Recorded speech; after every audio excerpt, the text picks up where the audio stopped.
welcome to Chicago. This is my hometown. My joke is that my home is here and I live on an airplane.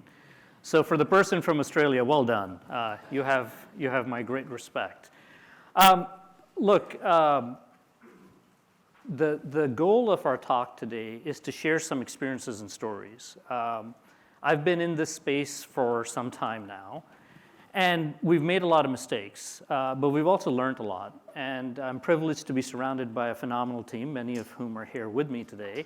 And we're going to just tell you what we've learned. We don't have all the answers. We're still experimenting, and we're actually looking forward to hearing from a lot of you about how you're experimenting in this space. So that's the first piece, right? No magic revelations, no insights, just some stories about what we've tried, what's worked, what hasn't worked. Second thing I want to emphasize, and Andrew talked about this, is the pace of change is accelerating. Now, we all know this intuitively. We see it around us, but it takes a period of time to understand the context, and then things that are happening slowly happen overnight.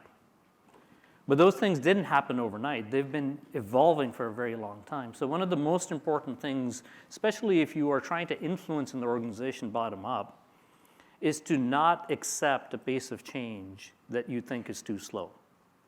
In fact, I will go even further. If you're in an organization that is unwilling to change at the pace you think is required to be successful, go somewhere else, because that organization will not survive. And I think this coming from a company that started 200 years ago making cannons for Napoleon. So Schneider Electric's history is that. It had a customer concentration problem, and that customer ran into a Russian winter, and then it had to pivot to a different business altogether. So that's how the company started 200 years ago. So that's our background. We ran this deck through ChatGPT, and only thing it flagged was this picture as false advertising. So I will move right along. So what does Schneider do? We are our customer's partner for sustainability, for energy efficiency, and we enable those outcomes through digital. And we're going to talk a lot about that. Practically speaking, 4 out of 10 homes in the United States have our content in them. When you go to your panel board, you cannot be online for more than 6 hours in this country without interfacing with the data center we power. The biggest port in the country is the Port of LA. It is the only electrified port in the United States, which means when a ship comes in, it does not run its diesel engine. It runs on something called shore-to-ship power, and we built that solution. And soon, JFK Terminal 1 will get a full revamp, and it'll be all electrical. And those of you who fly through JFK, I think, can agree that it needs some help. And everything but the planes will be electric, and Schneider will be delivering those solutions. So that is what we do. But that's not what we're here to talk about. We're here to talk about how we do it. So we, in North America, as a team, drive about $11 billion out of the $34 billion that Schneider does globally. 75% or more of that goes through some sort of a trading relationship. The team sitting up here collectively manages the rebate structure for those billions of dollars of flows going through those trading relationships, distribution relationships. Many of those distribution relationships, because of the companies we've acquired over the years, are over 100 years old. And we're using the technology that was current at the time. So it's really bad. And that is the goal, right? How do you make sure you maintain those relationships but drive change? So most of my talk is going to be around 2 themes: trust and incentives. Trust is the foundation of these relationships, especially at the highest level. And one of the things we're trying to do is build a scorecard for trust. On-time delivery, rebate attainment, sales growth. These are all things that are part of this scorecard of trust. And it's super important because in the absence of data-driven validation of how organizations trust each other, you're down to relationships. Right now, luckily, I am not asked to do this because I'm not very good, but I have people on our team who are world-class at playing golf. They are very, very good at it. They do it a lot, much more than they like to admit. And why do they do that? Because it's how we maintain trust. It's how we build great relationships. But in a digital age, that will be very, very hard to do. So we have to create a scorecard of trust that is beyond the relationship itself. And rebates are going to be a big part of that scorecard. The second thing is incentives to change. We have to drive change. We have to drive change faster because our customers, as Andrew described, are going to demand it. Now, a quick story about incentives. This is a bit gory, so I apologize, but stay with me. In the 1900s, the French government was sort of in charge of Hanoi, right? It was a colony at the time. And they had a real health problem, but they also had a food waste problem because there were a lot of rats in Hanoi. So the French government came up with a wonderfully thoughtful incentive. We will give you a certain amount of money for every rat tail you bring us. So the locals were asked to kill rats and bring them the rat tails, and that would reduce the rat population and solve the health crisis that was happening in Hanoi. Seems like a thoughtful incentive. You almost a TaskRabbit for health and safety. What happened? Well, initially it worked, but then things started getting much worse. Why? Because the people figured out what the government was asking for was rat tails, not dead rats. So they started farming rats, cutting off their tails, and collecting the money. I said it was going to be a bit gory. But the point is, we human beings adapt to incentives in remarkable ways. And so one of the things that you have to do if you're doing rebate management and you're trying to drive a certain change is you have to start out with the assumption that whatever change you're trying to drive has a second-order effect or a third-order effect that you don't understand. And so you have to have agility to continuously transform your incentive and adapt using the data and the learnings, right? So your version one you have to assume is going to be wrong because there will be a behavior you don't understand. I'll give you an example, one more, and then we'll get on with this, about the current incentives to build in America. I was in Washington, D.C. last week. I met with Mitch Landrieu, who is the czar of the infrastructure bill. He was the former lieutenant governor of Louisiana and then the mayor of New Orleans post-Katrina, so he rebuilt it out. Wonderful, wonderful executive. And my conversation with him went something like this. Made in America requirements for manufacturers do not include the labor cost for people we hire as part of Made in America content. Yes? Yes. Okay. So what you want us to do is build more factories in the US, not in Mexico, not in Canada, in the United States, to comply. Yes. And you want to make sure we hire a lot of people. Yes. But you don't want us, you're not going to give us the benefit for hiring the people. No. You realize the people in the US are much more expensive than in Mexico. Yes. Okay, so here's what I'm going to do. I'm going to build this factory. We've invested $300 million in the last few years. We're going to automate the crap out of it. We're going to hire less people, and you'll subsidize our automation, but your message to the voters is you're creating jobs. Are we clear? We're all tracking? And then he said, wait. And so we had a good conversation after that. But the point is, incentives are tricky, and they're this repetitive cycle, and so you have to go sell that. And the most important people you should be talking to, from our perspective, are not just your finance teams, but your demand creation teams, your marketing teams, your program teams, the people who are actually trying to drive customer behavior or partner behavior in a different way. Okay? So, look, the fact that the world is changing fast, you don't need me or anybody else to tell you that. So let's assume we all agree and enjoy the sort of spectacular nature of this graphic. What does that mean? What that means is that there's a flywheel effect that we all have to get used to, and the speed of that iteration has to happen much faster. Customer loyalty comes from a satisfied outcome. Andrew talked about this as well, right? What we're after isn't a profit outcome. That is an outcome or secondary outcome. What we're trying to create is that great fanatical customer experience. Amazon talks about being the most customer-centric company in the world, but there are other companies that do it. You know, Southwest, until recently, where they've had a few hiccups, has been remarkably good at being incredibly customer-centric. We can all think of customer-centric companies that don't make the bar. In fact, here's another interesting takeaway.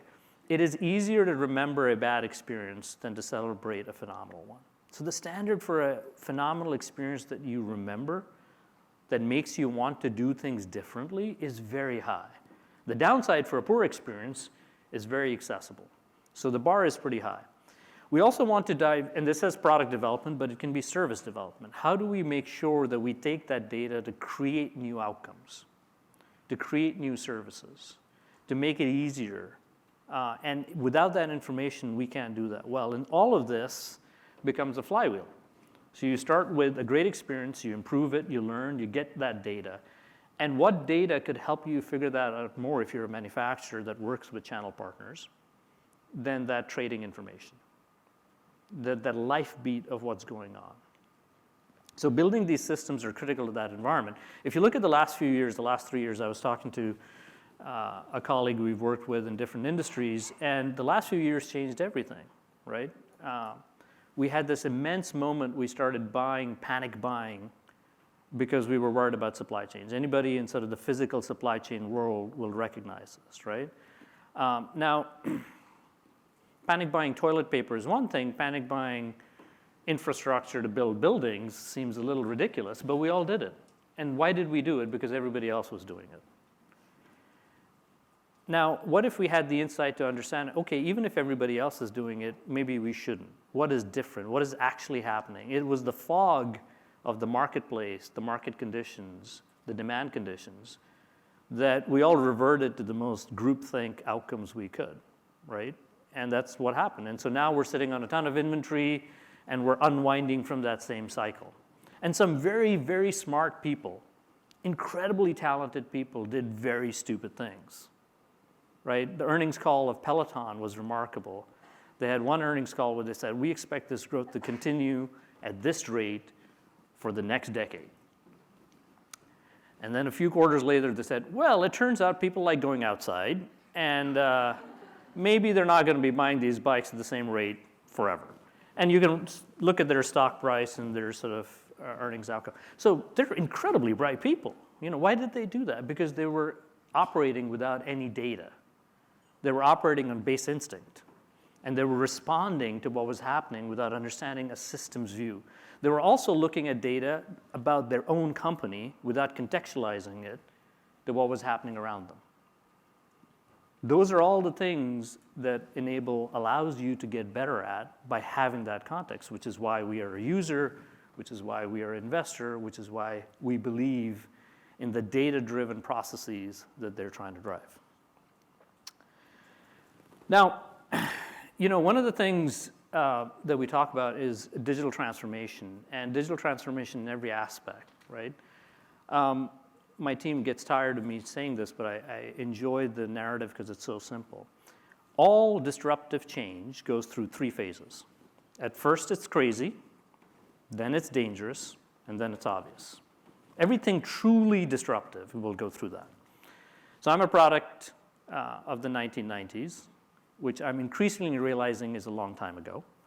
I coded a Nirvana song at a university recruitment event. No one knew what I was talking about. That was a low moment for me. And then our HR lady turned to me and said, none of them were born then. So that was even more depressing. But in the 1990s, 2 pieces of good advice. Don't meet people on the internet. Don't get in cars with strangers. Today, we use the internet to ask strangers to bring their cars to us, and we happily get in. In 1990, that would have been crazy. Bananas, right? Then it's dangerous. You're going to get murdered. My parents were convinced Airbnb was going to lead to mass murder, right? So a stranger comes in and just stays in your house? Really? This is not going to end well. So crazy, dangerous, and then it's obvious. And then it just happens. It's fine. That's how it works. And by the way, in the process, entire industries get upended and changed, right? The trouble is, if you wait on digital transformation until it is obvious, it is too late. If you wait to say, you know, I'm going to wait for other people to try rebate management in an automated way that's complete and comprehensive, I forget the exact 3, Andrew, but great. But by the time it is obvious, everyone has done it. That is the definition of obvious. And you are now at a distinct competitive disadvantage, right? I have an app on my phone called Curb. Anyone know Curb? No? It's, yeah, a couple of people. It's actually really good. It brings a taxi to you, it schedules, the taxi tends to wait. They generally tend to know where they're going as opposed to some of the rideshare drivers. It does everything Uber and Lyft does. But it came after as a response when the pricing of a medallion of a car had dropped from $1.3 million in New York City to $200,000. It was after the disruption. It was after it was obvious. Do not wait till it's obvious, because it will be too late. The other thing we want to talk about is how fast this is happening. Andrew's chart is phenomenal. By the way, Pokemon Go, I've seen a version of that chart with Pokemon Go as an app, and that, I think, was even longer than ChatGPT. So the pace is just astonishing. We've used something similar in our conversations. But in this digital-first mindset, how fast we are going is something we have to really think about. And the scale is hard for the human mind to imagine. We don't do compounding well. One of the things I enjoy doing, and it tells you what a dull life I live, is I watched the Warren Buffett, Charlie Munger sort of investor shareholder meeting, right? I've been once, but I watch it. And you hear a 99-year-old and a 90-year-old talk to the world and share common sense. It's a fantastic thing, right? If you ever want to YouTube something cool, watch Charlie Munger. No, that's not most of your speed, but trust me on this, it's pretty cool. One of the things he talks about is people's inability to understand compounding systems. Something that doubles consistently every 3 years is very hard to understand in your head. The pace of change, the pace of digital transformation, the pace of transaction counts, the amount of data, right? We have so far digitized X billions of people since the start of the internet. We will digitize billions of things in months. Every piece of equipment we are sending out is now sending condition status on fire condition, temperature, on electrical condition, on service condition, on environmentals, humidity. All of that data is being captured. And we're going to start building services that allow for a building that is fully connected to have a lower insurance rate because its risk premium is lower than a building that is not. So here's what I want. I want the ability to sell that piece of equipment through my distributor to an end user, actually through a general contractor, electrical contractor, general contractor, then end user that builds the building, then goes next day into an operating environment and creates a SaaS model for that data set to be billed on a monthly basis as the end user uses it. And I would like to incent everyone in the value chain to go do that, and I would like to make money on day one. This is why there are 17 people here from Schneider Electric, and why we invested in Able, because there is no good way to do that. And we are not going to limit the digital transformation of our industry because we can't figure out the rebates, right? The long pole in the tent cannot be the transaction velocity or data set. We have to figure out a different way to do this. And whatever business you are in, you know, the Sloan company that makes bathroom equipment, Kohler is a very big customer of ours at a place called Kohler, Wisconsin. Sort of interesting place. They actually own the rights to all the land. So if you sell a private property in Kohler, you have to sell it to the Kohler family first, which is very European. But Kohler is digitally transforming, right? Every business that understands in the future they have to have this in how they operate, how they engage, how they get talent into their organizations is going to have to understand the speed of this. And I think my advice to all of you, especially if you are rebate professionals, is to not talk about what you need from your organization to make it easier to manage rebates, because that is frankly your problem. The conversation you should be having is why your organization needs to get much more flexibility in the scale and complexity of incentives it can drive, because if it is not preparing for that future, it will be competitively disadvantaged. This is not your problem. This is the organization's problem. We certainly believe that, and that's what drove our investment as well as our participation. The other obvious statement that I'll make that all of us know is data is critical to all our decision making, right? We have to solve things with data. But interestingly enough, in 2008, Neil Kashkari is one of the Fed chairs right now, and really brilliant guy. And I had an opportunity to sort of be in a small dinner with him. And I asked him, I said, tell me what it was like when the financial crisis and you guys were coming up with TARP. How did you come up with how much money you needed? And he goes, well, we did some math on how many homes were there. Then we did some math on how many homes were delinquent with mortgages under Fannie and Freddie. And then we were sitting in Henry Paulson, who was the Fed chair at the time. And we said, well, he was Treasury Secretary. He said, we can't say trillion because that'll freak everybody out. No one knows what a trillion is. Congress won't understand it. It won't work. So we need 1.2 trillion, but we just can't say trillion. The word doesn't work. So then said, okay, well, how do we discount it? And he said, well, 800 billion, let's go with that. That was the discussion in Henry Paulson's office. Actually, he wrote about it in his book. And they said, let's go ask for 800 billion and see what happens. But thankfully, now we're comfortable with the word trillion, so, more options have opened up for government spending. I'm neither nor for or against it, it's just an observation. But it's interesting how the most important decisions in companies are not informed with data. And data about a particular event is fine, but data aggregated about how systems perform is invaluable. Because systems data doesn't only tell you what's happening in your transaction set, but what's happening around you, right? What is the most important question we're asking right now?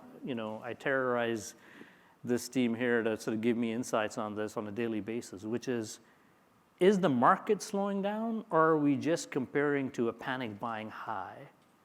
And is the rate of inventory movement in our channel on the sellout basis appropriate? And are they just rebalancing inventory because interest rates went up and their cost of capital has higher, therefore they want to manage their cash flows? Or are they rebalancing inventory because they actually expect sales out to be softer?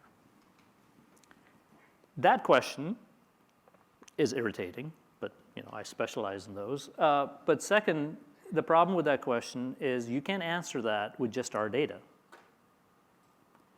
And you have to answer that with our partners' data, our competitors' data, our competitors' partners' data. You have to understand the market you are in.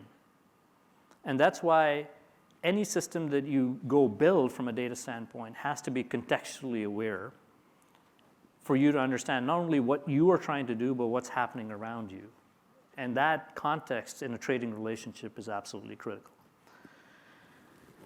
This is another stat about the difference between what we want to do and what we actually do. 46% of the people say they think if people had a better understanding of the incentive programs, they would act accordingly. Like we see this even in our own employee conversations, right? We'll roll out sort of a new program that if you quit smoking, you'll get X amount of money back on your health assessment and things like that. Or if you start running or sign up to some sort of healthy wellness program. One that I'm particularly proud of is a recharge break. So you can actually sort of put away a certain amount of time every quarter, and then over time it adds up to an extended break, like 5 weeks. And you can take that fully paid, and you've accrued that over time. And I was talking about this at a customer event. And later, one of my own team members came up and said, that recharge break, that's pretty cool. I hadn't heard about that. And I was like, are you kidding me? How does this happen? We have Yammer and social media inside the company. We have all sorts of things. How, yes, we're a big company, but we're 35,000 people. It's not that big, right? Everyone has a phone. We've talked about it like 8,000 times. How's it people? Because people don't care. They have other things going on. Right? What's important to them is what's important to them. And one of the other fun, I was like, I sent him email, and he goes, yeah, I have a special folder for your emails. He meant it as a compliment, but I don't think it was. So look, that's true with your partners too. You can have great programs, and if your partners don't know what you're trying to do or why you're trying to do it and they're not aware, it'll make no difference. We have channel partners we talk to all the time that have no understanding. So one of the things that the team's done, which I think is fantastic, is they've created a dashboard where we now use Enable as our data repository to create visualizations for where our partners are. Where are you versus target? How are you making money? These are the 16 programs we've launched because we're very creative people, and you have used 2 of them. Now, out of the 16, maybe 4 are good, maybe 4 are okay, and maybe 8 are really bad ideas, rat tails. Fine. But now we know. And how do we make sure our partners know? And how do we, it's not just me talking to Kathy Mazzarella, the CEO of Graybar, but how do we know every one of the 7,000, 8,000 people in every branch location is having the right conversation? So don't underestimate, the limits of communication in a noisy world. The noisier the world gets, the more complicated the world gets, the less likely it is that your message is getting out.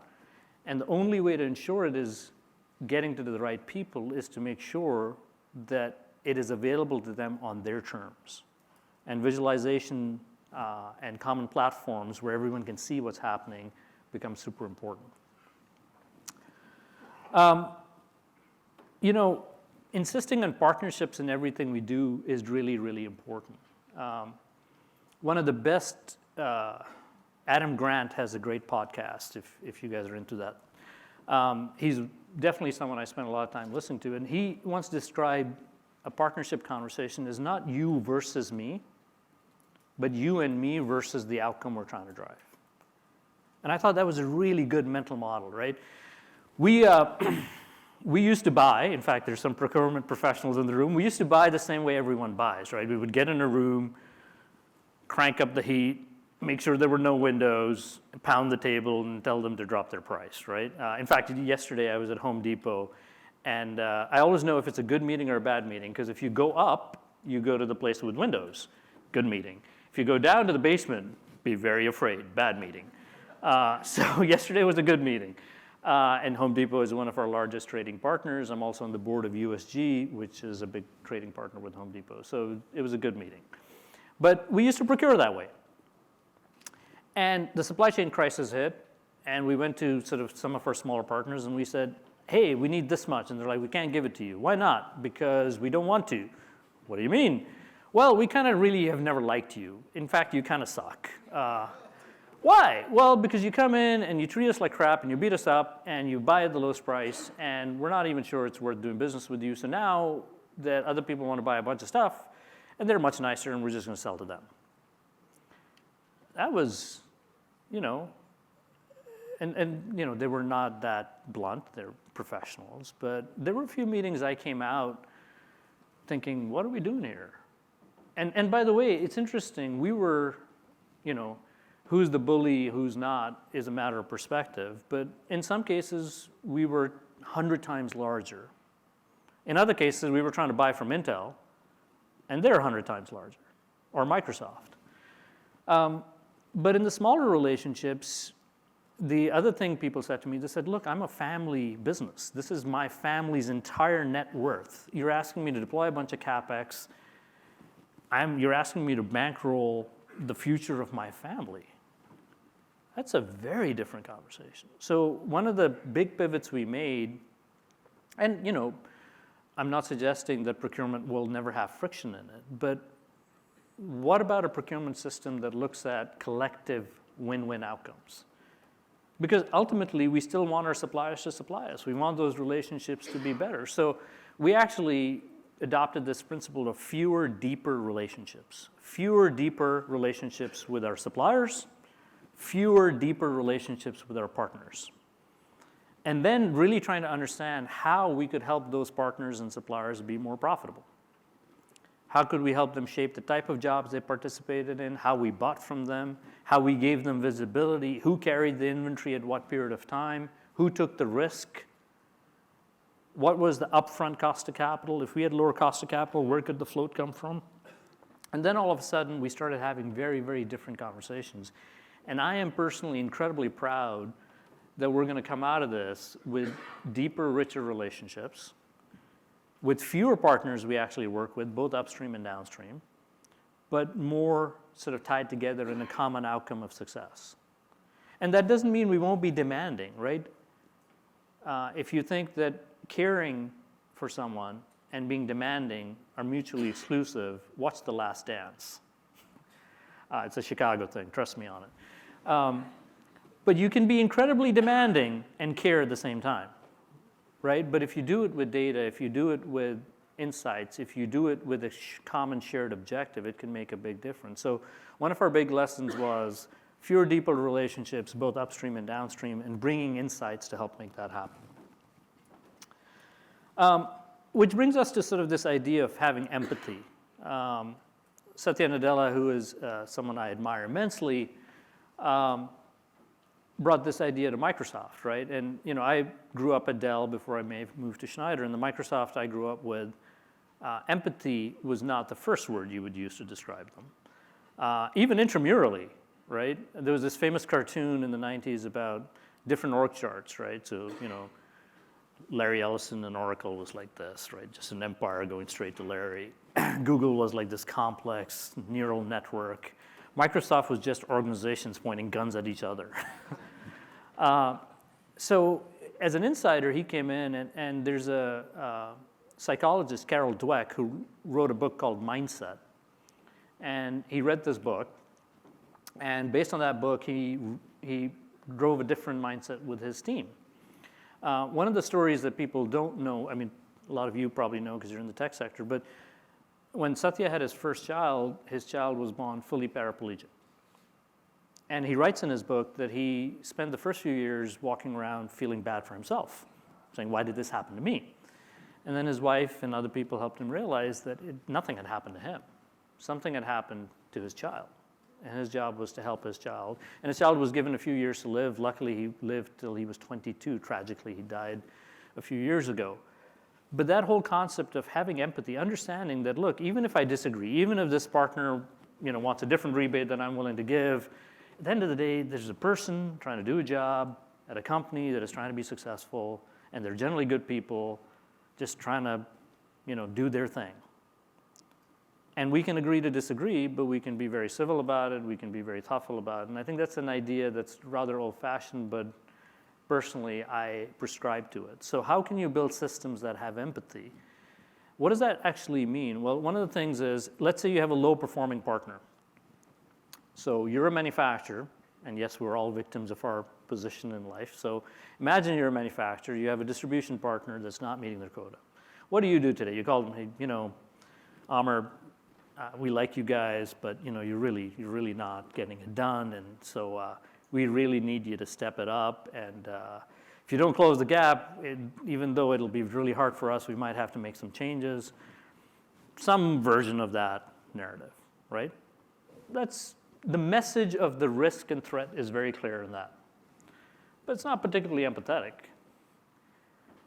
How about, hey, we see you're struggling. What we noticed is you're actually going after contractors that are much larger than the ones you're optimized for. You're much more of a SMB, small and medium player. You've bid on 3 extra large jobs over $2 million.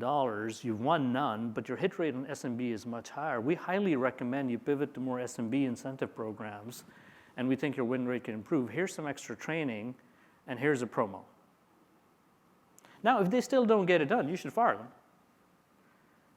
But at least in the second outcome, you have not lost all the other cost you put in to build that partnership before you just jettison it. Because otherwise, you're just on this do loop. Hire a partner, get excited about a partner, get disappointed by a partner. Hire a partner, get excited by a partner, and get disappointed by a partner. And vice versa. The partners think the manufacturer just shows up on day one, then shows up to give me a sales target. I don't have a relationship. They're not invested in my success. They don't really care about me, the individual, or me, the company, or me, the team. And I think more and more as the world gets noisier and busier and faster, that trust element becomes absolutely critical. So I'll summarize these things, and these are from, the modern day soothsayers at Bain and Deloitte and Forrester. And look, we spend a lot of time being innovative, focusing on execution, focusing on sustainability. Schneider Electric was ranked by Gartner as the #1 supply chain in the world. It was ranked by Corporate Knights in Canada as the most sustainable company in the world. And in terms of innovation, BCG just ranked us as the top 50 most innovative companies in the world. And if you ask us inside, you ask my team here, how innovative do we feel? Not enough.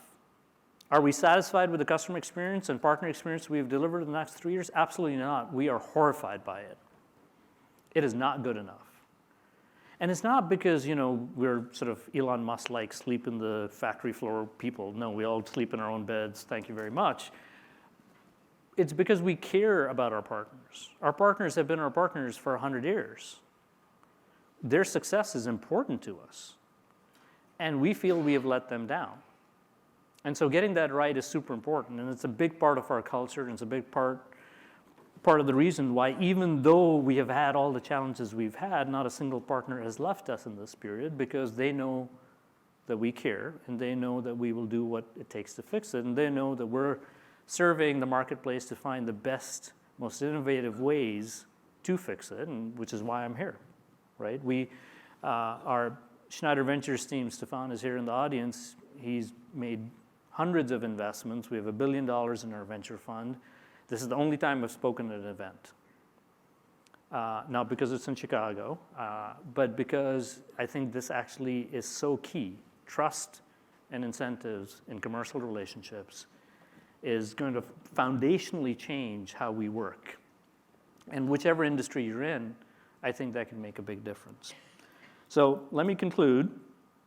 And to the Schneider team, this is an all-time first. I'm actually on time. Normally, someone is like, their job is to tackle me off the stage. So this is I'm quite proud. Data, you can't manage what you can't measure.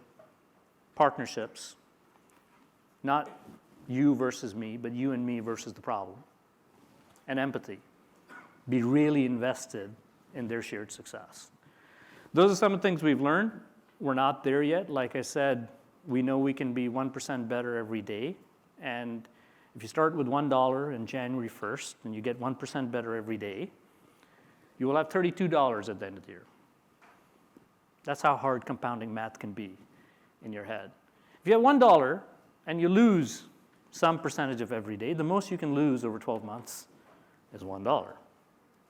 So the upside gains of 1% improvements are much better than the downside risk. And you start at the beginning. And deciding to take on a platform like this, lobbying for it, pushing for it, driving the cultural change, not just the technology change, will allow you from the inside out to change the relationships in your company, the position of your company, the perspectives of your company. I hope you found that useful. Thank you for being here. Have a great day.